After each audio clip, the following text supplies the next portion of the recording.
Voici quelques symboles pour vous aider à comprendre. Dans les interventions précédentes, nous avions dit que les Écritures sacrées étaient là pour expliquer ce qui se passe dans notre psyché, notre cerveau et notre mental. Les écrivains se voient contraints d'utiliser des allégories, des analogies. Ils ont utilisé quelque chose de tangible, de visible, de perceptible, comme les symboles, pour expliquer ce qui se passait dans notre mental, notre psyché. Nous allons maintenant parler de quelques symboles bibliques, des sourates du Coran et d'autres écritures saintes. Ces symboles vous seront très utiles tout au long de cette étude. Des mots comme bateau, panier, berceau sont utilisés à plusieurs reprises dans les Écritures. Ils ont trouvé Moïse dans une crèche ou un panier, comme il vous plaira de l'appeler. Moïse signifie la conscience et le panier signifie le mental. Noé construisit un grand bateau. Noé signifie la conscience et le grand bateau signifie le mental. Jésus a toujours parlé de calice et de vin. Le calice est un récipient. Ce contenant est le mental. Et le vin représente l'essence, la conscience. Au fait, Jésus a dit aux pharisiens de ne pas seulement laver l'extérieur du récipient, de ne pas seulement laver l'extérieur du calice, mais aussi l'intérieur, ce qui signifie ne pas vivre pour la surface, ne pas vivre dans la surface en se montrant, mais ils doivent nettoyer leur cœur, leur moi intérieur. Plus tard, Socrate dira « Connais-toi toi-même et tu connaîtras Dieu et la vie ».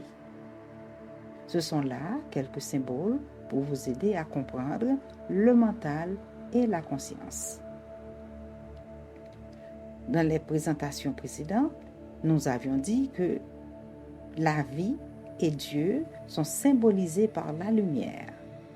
Ainsi, dans la Bible, lorsque vous lisez un verset où il est mentionné la nuit, le petit matin ou l'obscurité, cela signifie le mental.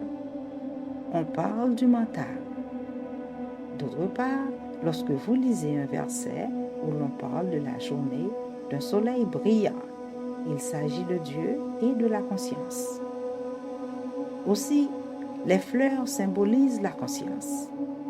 Elles symbolisent un mental vierge, un mental pur, un mental immaculé.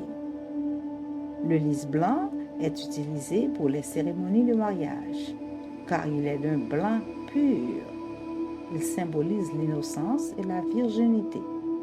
Il symbolisait également la Vierge Marie. Mais pourquoi est-elle Vierge Marie? Eh bien, c'est parce qu'elle a un mental vierge, le même que la fleur de lys. Ici, on ne parle pas de la virginité physique. La fleur de lotus a la même signification.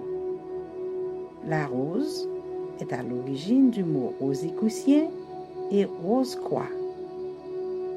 Parlons maintenant des visages féminins. Ces visages représentent le mental. La Vierge Marie est un mental vierge. D'un autre côté, Marie-Madeleine est un mental perverti, corrompu. Mais pourquoi les visages féminins sont-ils une représentation du mental? Eh bien, c'est tout simplement parce que, au même titre qu'un calice, le féminin est un récipient, un contenant. Elle reçoit la vie sous la forme de spermatozoïdes, puis elle développe un être humain, tandis que les visages masculins représentent la conscience, l'esprit qui entre dans le mental. La Bible parle aussi des animaux, en particulier le serpent et le pourceau. Ces animaux sont très faibles dans le règne animal. C'est le stade le plus inférieur qu'un mental peut atteindre. Le serpent rampe, le pourceau fouine, il fouille la boue. Quand ils décrivent un mental par le serpent et le cochon, ils veulent dire que ce mental est très matérialiste. très brutal, très proche de la boue. L'ego est très fort. La Bible parle également des chiens. Les chiens ont deux vertus. Premièrement, il est un compagnon fidèle et loyal. Deuxièmement, il ne mange pas n'importe quoi. Il renifle avant de manger. Jésus les appelait amis de Dieu. Ils symbolisent les philosophes. Ces derniers doivent comprendre ce qu'ils trouvent. Ils ne prendront pas n'importe quoi. Ils font toujours des recherches, comme le chien. Ils reniflent toujours pour s'assurer de ses découvertes. Maintenant, parlons des bébés. Les bébés, les nourrissons, symbolisent l'innocence, la conscience. Il n'y a pas d'ego, pas de discrimination. Jésus les appelait les épouses de Dieu. Laissez venir à moi ces petits-enfants. Maintenant, parlons de l'âne. L'âne a de grandes oreilles, mais il n'écoute pas. Il ne comprend pas grand-chose. Et pourtant, c'est un bon véhicule. Il représente très bien le mental. Le mental porte la conscience. Et parlons maintenant des poissons. Les poissons sont toujours éveillés, ils ont toujours les yeux ouverts, ils guettent à tout instant, ils ne dorment jamais. En fait, quand les olives et les raisins, Jésus les a beaucoup utilisés. Olivier est utilisé pour extraire l'huile.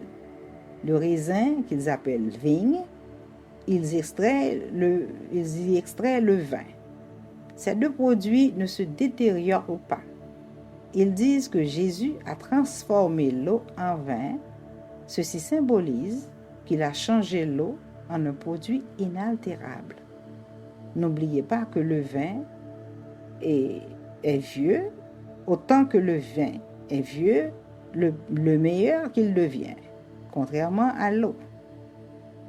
Est-ce pourquoi il compare la conscience avec l'huile et le vin? Parlons de l'agneau et du bélier. L'agneau n'a pas de cornes. Le bélier a des cornes et il les utilise. L'agneau symbolise la conscience, il symbolise Jésus. Abraham a remplacé son fils par un bélier, il a brûlé le bélier à la place du fils. Le bélier provoque beaucoup de douleur. Notre dernier symbole est le Fils de l'homme. Les anciens parlaient du Fils de l'homme bien avant l'arrivée de Jésus. Mais vous verrez dans la Bible que Jésus s'est appelé le Fils de l'homme. Pourquoi le Fils de l'homme? C'est parce que dans les temps anciens, par le biais de l'idéologie patriarcale, les filles n'avaient pas beaucoup de valeur. En Inde, ils tuaient toute femme qui donnait naissance à trop de filles. Vous pouvez faire des recherches sur le féminicide. Vous découvrirez combien de filles ont été tuées. Ils valorisaient les garçons par rapport aux filles à des fins de guerre et agricoles.